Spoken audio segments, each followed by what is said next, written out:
আসসালামু আলাইকুম ফ্রেন্ডস, আমার সাথে রয়েছে নওশিন আপু। আপু কেমন আছেন? অনেকবার বলছি আলহামদুলিল্লাহ ভালো আছি। আচ্ছা, তো যেহেতু এটা নতুন করে আমরা একটা ভিডিও করলাম তাই জিজ্ঞেস করা। ও তো আচ্ছা। আপু, আজকে আপনাকে যে কোয়েশ্চেনগুলো করবো সেটা হচ্ছে আপনার কলেজ লাইফ ওঠার সময় কোয়েশ্চেনগুলো। যখন কলেজে ভর্তি হন তো আপনার কীরকম প্রিপারেশন ছিল তখন, বা কীরকম ছিল, বা তখন কি নিয়মের সাথে পরিচয় হয়েছিল কিনা আপনার? কলেজ লাইফটা বলতে হচ্ছে কলেজ লাইফটা অনেক মজার ছিল, বলতে নিয়ে অনেক ঘটনা আছে, যদি বলতে যাই এটা শেষ হবে না।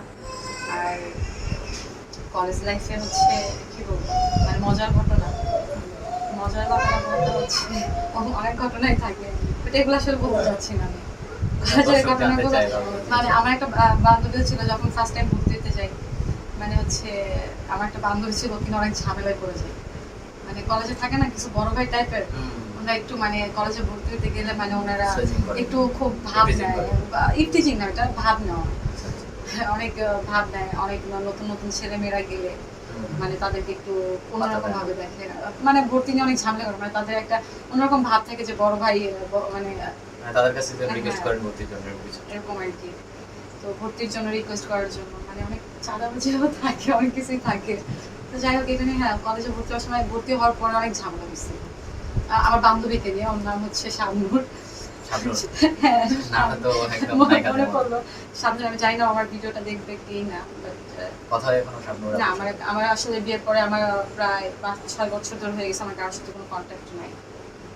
কন্ট্যাক্ট নেই অনেকের সাথে, বাট এই যে কিছুদিন ধরে হচ্ছে পুরোনো যারা ফেসবুকে খুঁজে পাইছে, ও কয়েকজনের সাথে কন্ট্যাক্ট, বাট আগে বিয়ের পর হচ্ছে কারোর সাথে কন্ট্যাক্ট ছিল না। আচ্ছা, তো কলেজ লাইফে কি ভাইয়ের সাথে পরিচয় হয়েছিল নীলা ভাই? আমার পরিচয় হয়েছে 2018-তে। তখন কি শেষ করে 18 স্টাডি? হ্যাঁ 18 তখন স্টাডি বলতে কি, আমি হচ্ছে ড্যাফোডিলে টেক্সটাইল ইঞ্জিনিয়ারিং এ ভর্তির জন্য প্রিপারেশন নিই। ভর্তি হইছিও তোমার হচ্ছে এটা ইসে কলাবাগানের কলাবাগান না, এটা কি বলে, ধানমন্ডির সাইডে যে ড্যাফোডিল, তোমার ওখানে ভর্তির জন্য প্রিপারেশন নিই, মানে ইঞ্জিনিয়ারিং করবো। তো আমার বাবার ইচ্ছা ছিল, একটু বলি, মানে আমাকে সরকারি চাকরি দেওয়া। সবসময় যেহেতু তিনি সরকারি চাকরি করেন, তার ইচ্ছা ছিল আমি অনেক পড়াশোনা করবো, সরকারি চাকরি দিবে। বাট সেটা আসলে হয় নাই। ফ্যামিলির কথা আসলে অনেক বলতে চাই না, তারা আসলে চায় না যে আমি মিডিয়াতে থাকি বা কথা বলি। তো এই জন্য ফ্যামিলিটাকে আমি জাস্ট হাইটে রাখতে চাই, তাদের নিয়ে কথা বলতে চাই না। তো ইঞ্জিনিয়ারিংটা আমার লাইফে ইচ্ছা ছিল যে আমি জার্নালিস্ট হব, এটা আমার শখ ছিল, মানে জার্নালিস্ট হবে।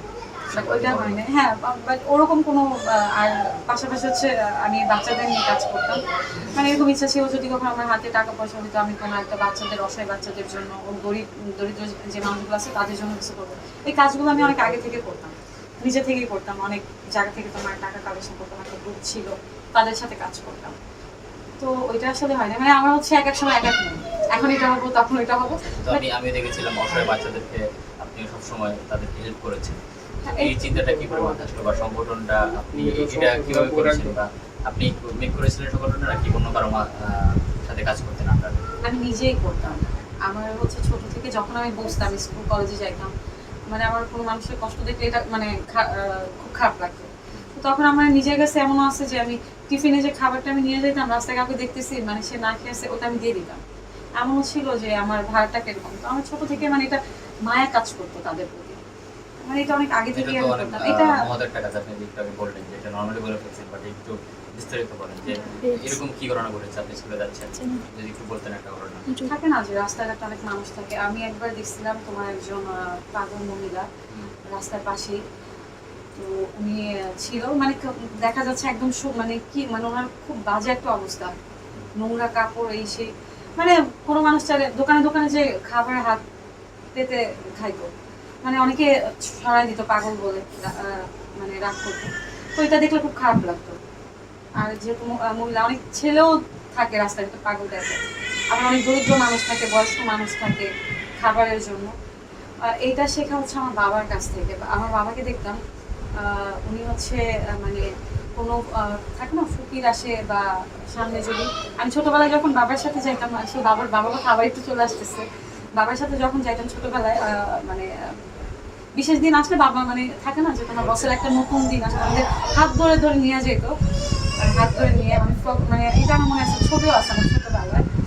তো দেখতাম যে কোনো দরিদ্র মানুষ আসলে বাবা হচ্ছে খাবারের জন্য মানে তাদের হোটেলে খাওয়াই। তারপর আমার মাকে বলতো যে কখনো কেউ আসলে যদি নিজে না খেয়ে খাবার দিবা, কোনো বিকুপ যদি আসে খাবারের জন্য বা ফিরাবা না, ওইটা হচ্ছে বাবার কাছ থেকে শেখা। তো ওখান থেকে মানুষের প্রতি মায়াটা কাজ করবে, পথ শিশু বাচ্চাদের আমার খুব ভালো লাগে, অসহায় বাচ্চাদের। এই সেখান থেকে আমি জানি না এমনি ভালো লাগা। হয়তো অনেকে বলবে যে এই কাজগুলো আমি অনেক আগে থেকে করতাম, মানে আমার ছোটবেলা যখন থেকে আমি বুঝতাম আমার স্কুল লাইফ থেকে, হয়তো বা ওরকম ভাবে পারতাম না। তো ফেসবুকে যখন আমি পোস্ট করতাম দেখতাম অনেকে সাপোর্ট করার জন্য অনেক গ্রুপ কাজ করতো। তো নারায়ণগঞ্জের একটা গ্রুপ ছিল ভাইয়ারা, ওনারাও মানে হচ্ছে পথ শিশু অসহায় যে মানুষগুলো আছে তাদের নিয়ে কাজ করে। তো একবার হচ্ছে তাদের সাথে আমরা যোগ দিয়ে তোমার হচ্ছে নীলয় আমি নবীনগরে গেছিলাম কম্বল বিতরণের জন্য। নীলাকে আমাকে রাখছিল, সেখানে ছবিগুলো আছে, লাইভ করা আছে, আমার আগের আইডিটা হারিয়ে গেছে, মানে আমি ওই আইডিটা আছে, মানে ফোন সিম কোনো কিছু ঠিক ছিল না, দেখে ফেরত পাইনি। তো সবাই মিলেই করতো, আমি আমার নিজের থেকে করতাম যতটুকু পারতাম।